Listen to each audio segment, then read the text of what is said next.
जय श्री राधा कृष्ण। योग मार्ग के विषय में चर्चा करते हुए अब योग के क्षेत्र में चर्चा करते हैं।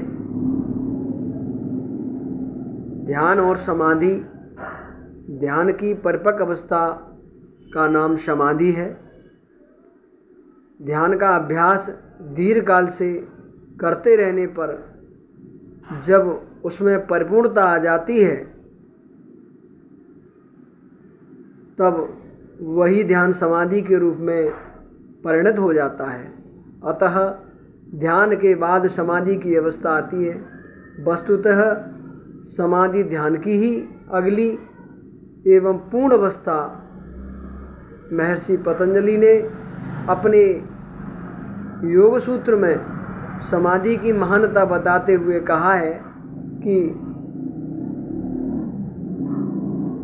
तदेव अर्थमात्र निर्वास स्वरूपे शून्यमित समाधि, अर्थात ध्यान करते करते जब चित्त ध्येयाकार में के रूप में परिणत हो जाता है और अपने स्वरूप का भान शून्य अभाव या लुप्त हो जाता है तथा उस समय ध्येय से भिन्न कोई वस्तु प्रतीत न हो तो ध्यान की वह अवस्था समाधि कहलाती है।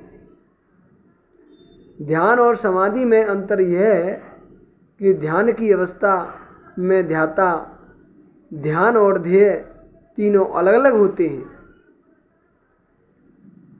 ध्याता को ध्येय का ध्यान रहता है, जबकि समाधि अवस्था में ध्यान ही ध्येय बन जाता है। इस प्रकार समाधि आत्मविस्मृति की अवस्था है। इस अवस्था की में समस्त चित्त वृत्तियों का निरोध हो जाता है। इसलिए पतंजलि योग सूत्र में कहा है कि योगस्य चित्त वृत्ति निरोधः, चित्त की वृत्तियों का निरोध ही योग है। जय श्री राधा कृष्ण, जय श्री कृष्णा। आगे फिर मिलेंगे। जय श्री श्याम।